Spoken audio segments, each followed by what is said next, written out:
Well, that was a lot of build-up for nothing. Welcome to WatchMojo, and today we'll be counting down our picks for the top 20 disappointing video games of the century so far.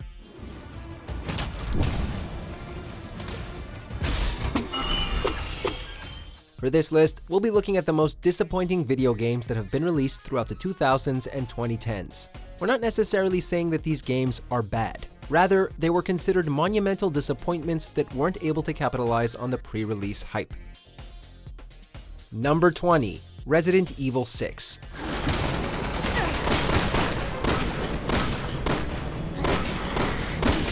The writing was on the wall. Resident Evil 5 went into a rather surprising and not entirely welcome action direction, but it still retained some core horror elements. That mostly changed with 6, which served as the series' most action-packed and bombastic entry to date. While the cast of characters was stellar, the campaigns drastically differed in quality, from Leon's attempt to replicate the horror of the original games, quite poorly, to Chris's cheesy B-movie action spectacle. It was not a direction that the fans were interested in. RE6 was a game that was trying to please both action and horror fans alike, yet failed to do both. Luckily, Capcom has truly redeemed themselves with Resident Evil 7 and Resident Evil 2 Remake, so all is well.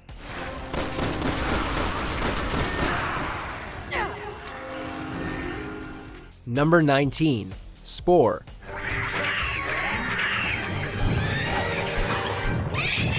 Spore had big ambition, but like a lot of games with big ambition, it wasn't able to capitalize on its intentions. Pre-release hype for Spore was quite high, mainly due to the involvement of Maxis and Will Wright, along with the game's ambitious concept. You control a species' entire life cycle, from its microscopic beginnings through its evolution to its eventual intergalactic travel. Unfortunately, the end product was marred in controversy due to its DRM software and inclusion of SecureROM, which wasn't even mentioned in the software license agreement. EA was eventually the subject of numerous class action lawsuits, user ratings were abysmal, and Maxis developer Chris Harris admitted that the DRM implementation was a, quote, totally avoidable disaster. Number 18. No Man's Sky. Like here, we're at the boundary between two warring factions. I could join in, I could take sides.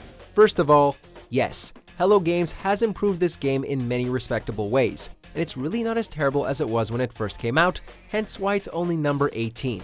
That being said, few video game launches are as monumentally disastrous as this. There was an unbelievable amount of hype preceding this game, with Sean Murray even appearing on Stephen Colbert to discuss and promote it. Unfortunately, what killed the game's launch was the laundry list of unfulfilled promises made by Sean Murray throughout the marketing period, which all but ruined Murray's public image. As we said, things are better now, but there are some things you never forget. Trading, fighting, exploring, survival, and it's a huge game. Number 17. Metroid Other M. There's only one person who calls me princess, and that person is Anthony Higgs of the Galactic Federation Army. By the late 2000s, the Metroid series was riding high. Metroid Prime essentially changed first-person shooters forever in 2002, and Metroid Prime 3 Corruption ended the trilogy on a fantastic note in 2007. Everyone was waiting with bated breath to see what Nintendo whipped up next, and then we let that breath out in a collective sigh when we all experienced Metroid Other M.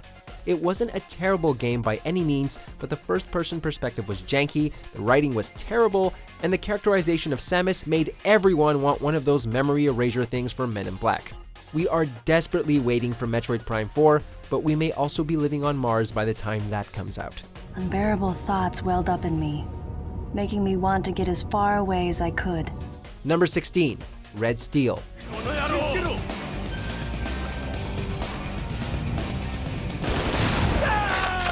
Red Steel was going to be one of the best launch games of all time, and it was going to redefine how we experience video games, specifically first-person shooters.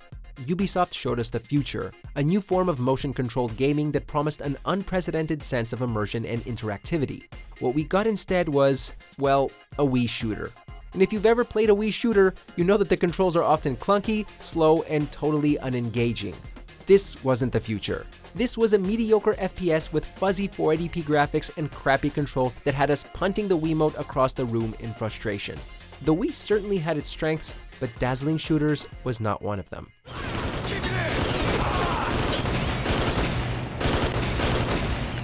Number 15.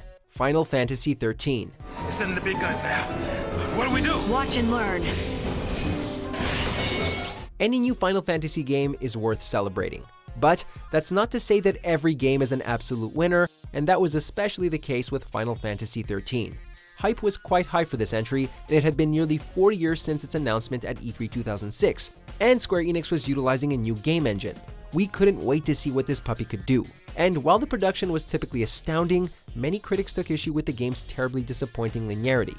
This was an intentional design choice, with producer Yoshinori Kitase stating that they, quote, wanted to create a new genre with Final Fantasy XIII, something more like an FPS than an RPG. Obviously, that was not what Final Fantasy fans wanted, at all. Okay, if we don't know our focus, how do we complete it? Number 14. SimCity.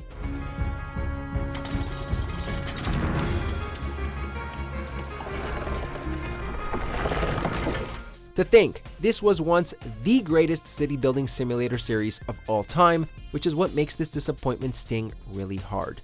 During a Reddit AMA, it was revealed that this highly anticipated reboot was going to require a continuous connection to EA servers, prompting many fans to voice their disapproval.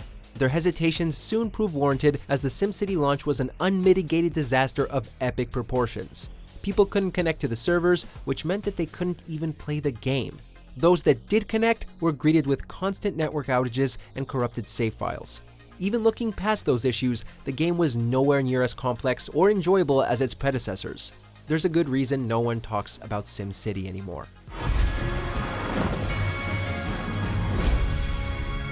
Number 13. PlayStation All-Stars Battle Royale. That was easy.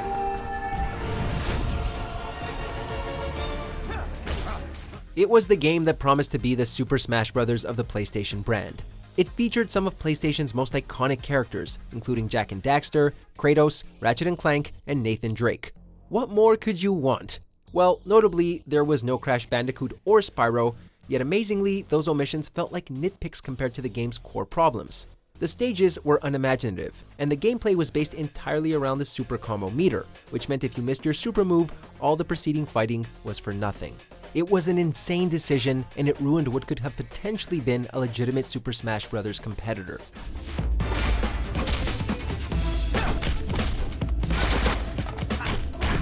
Number 12. Too Human. Hey! Why are you serving him? A game entering development hell is rarely a good sign. Silicon Knights announced Too Human way back in 1999. It was going to be released for the original PlayStation, but Silicon Knights later entered an agreement with Nintendo to develop the game for the GameCube. What resulted was a mess of a development, and the game wasn't released until 2008 on the Xbox 360 after once again changing publishers. Unfortunately, it looked and played like something from 1999, with the terrible controls, ugly graphics, and persistent performance issues being singled out for criticism. Those were far from the game's only problems, but they were the most indicative of its general lack of polish. Never forget what we have sacrificed for the good of humanity. Number 11. Lair.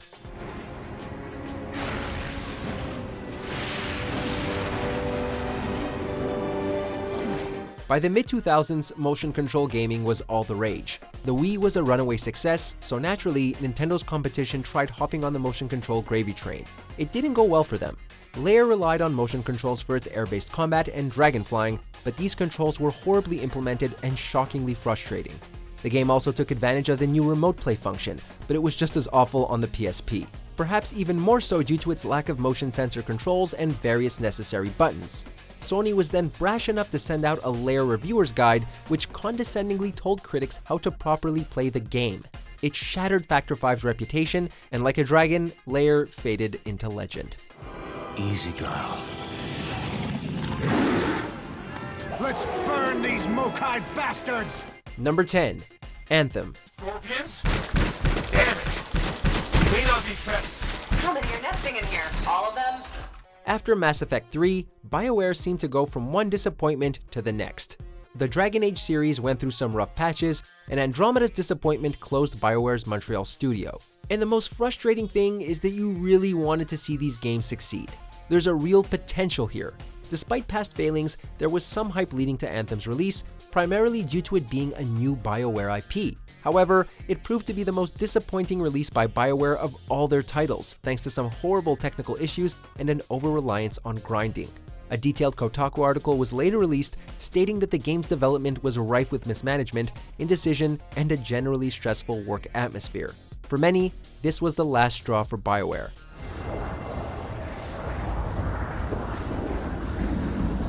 Number 9. Sonic the Hedgehog. We're getting close to the extraction point. By 2006, the Sonic series was in dire straits. Following a string of disappointments like Sonic Riders and the disastrous Shadow the Hedgehog, even the most die-hard fans were putting on their life jackets in order to jump ship. But we were promised something new with this 2006 reboot, a glorious return to form that would both celebrate the series' iconic history and help launch it into the new generation. What we got instead was one of the most infamously terrible video games ever made. Critics hated it, casual fans loathed it, and ardent Sonic fans detested it. This was not a leap into a new generation. This was a nauseous step backward in nearly every regard. It almost single-handedly destroyed the franchise forever.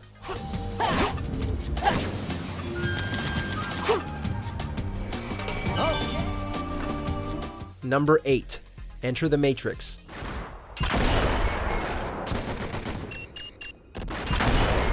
Many people have been asking for a Matrix game, and we finally got our wish in May 2003 with Enter the Matrix. Only, it wasn't quite what we were expecting. For one thing, we wanted to play as Neo, and if not Neo, then at least Morpheus or Trinity. Instead, we got 2 random nobodies from the crappy sequels. And because the game served as a tie-in with The Matrix Reloaded, many critics believed that it was rushed to completion to meet the movie's release window. The game contained lame characters no one cared about, it seemed unfinished and unpolished, and it failed to match the movie's thrilling sense of limitless imagination and possibilities. It was just another crappy movie tie-in.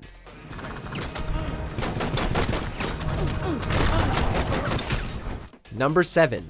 Fallout 76.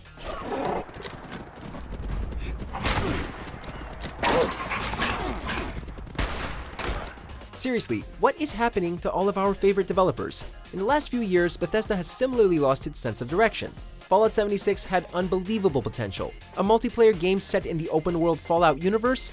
How could that not be an instant home run? It turned out to be a foul ball, as the game was instantly met with disdain due to its abundant technical issues and hilariously dead open world. Yet, things only seemed to get worse after launch, thanks to a number of bizarre and downright surreal controversies that followed. This included a data breach, a tone-deaf yearly subscription that created a class war, and the recall of collector's edition helmets due to health hazards. Now this is what we call a certified PR nightmare.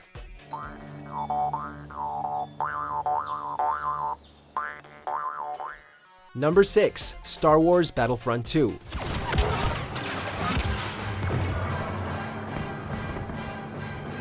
It may not be the most disappointing game of the decade, but it was certainly the most controversial.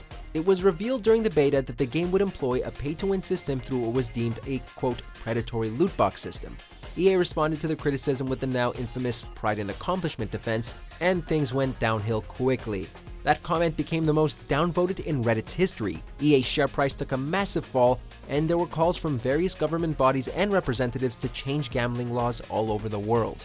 It was a total mess, and EA eventually admitted defeat and significantly altered the game's mechanics. Yet, even years later, EA still tried to find ways to defend loot boxes as a whole. Yeah, that just doesn't make any sense. So what we look at as surprise mechanics. Number 5. Deus Ex: Invisible War. Thanks. I guess I should meet our hostess here already. Not much else I can do, and maybe I can get some better answers in person. You coming? No, not yet. I've got things to do. Ion Storm's Deus Ex was a monumental achievement and a thrilling step forward in the action RPG genre. And much like a pretty good album following a classic, Invisible War was considered a huge disappointment. It was gaming's Let It Be following Abbey Road. While most critics agreed that it was a solid game, it was negatively compared to its predecessor due to its simplified gameplay and mechanics, questionable design choices, and poor artificial intelligence. The PC port received especially poor reviews due to its shoddy performance and crappy controls, among other issues. It was just another head-shaking release under Ion Storm's surprisingly inadequate belt. More on that in a bit. That's very generous. Number 4. Aliens: Colonial Marines.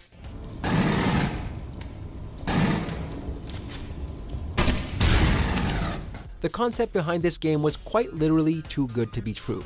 This was going to be a canonical sequel to James Cameron's masterpiece Aliens, and actor Michael Biehn and Lance Henriksen were set to reprise their iconic roles. However, the game suffered a long and arduous development process, complete with outsourcing and, according to Michael Biehn, a general lack of passion from the developers. What resulted was a technical disaster.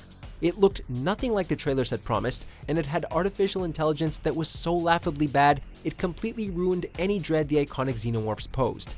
And that's all before getting into the layers of controversy and lawsuits that followed.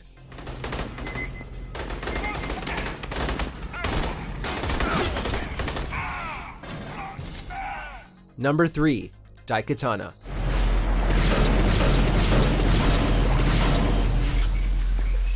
So, back to Ion Storm. That company name proved dangerously prophetic, because they were hit with a storm of negative publicity. The hype for this game was unlike anything seen at the time. John Romero was so confident in his vision that he even slapped his own name on the title, a clear sign of clout and prestige that he carried.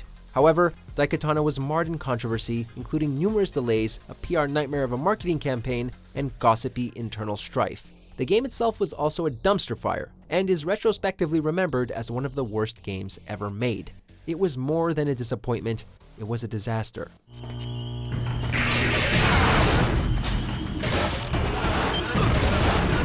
Number 2. Banjo-Kazooie Nuts and Bolts.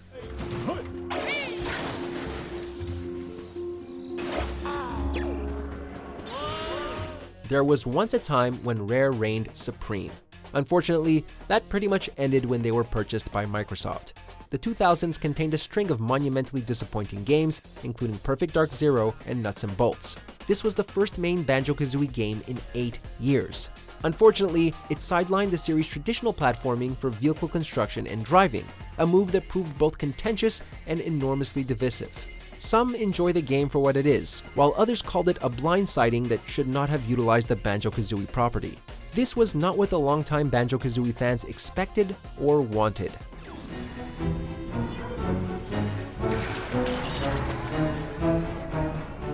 Before we continue, be sure to subscribe to our channel and ring the bell to get notified about our latest videos. You have the option to be notified for occasional videos or all of them. If you're on your phone, make sure to go into your settings and switch on notifications. Number 1. Duke Nukem Forever. Oh my god, look! There he is! And here it is. Not only the greatest disappointment of the decade, but arguably among the greatest disappointments in forever, really. It's hard to express just how let down everyone felt with this cheap nonsense. In 1997, 3D Realms began work on a sequel to Duke Nukem 3D, which is easily one of the greatest FPSs of all time. Everyone was expecting a bona fide masterpiece, but then the game got delayed, and delayed, and delayed again to the point where the publishers and developers changed over the years. Eventually, 15 years had passed, and Gearbox and 2K finally released the game in 2011, and it felt like it was only made in 2 years. The combat felt uninspired, the jokes weren't funny, and the game couldn't decide if it wanted to be a retro or modern shooter. Duke Nukem was once an icon of gaming, but this title forever turned him into a joke. I want to grow up to be just like you. Take your pills, vitamins, every day, and you might grow up to be as awesome as me. In the mood for more awesome gaming content? Be sure to check out this video here on Mojo Plays. And don't forget to subscribe and ring the bell to be notified about our latest videos.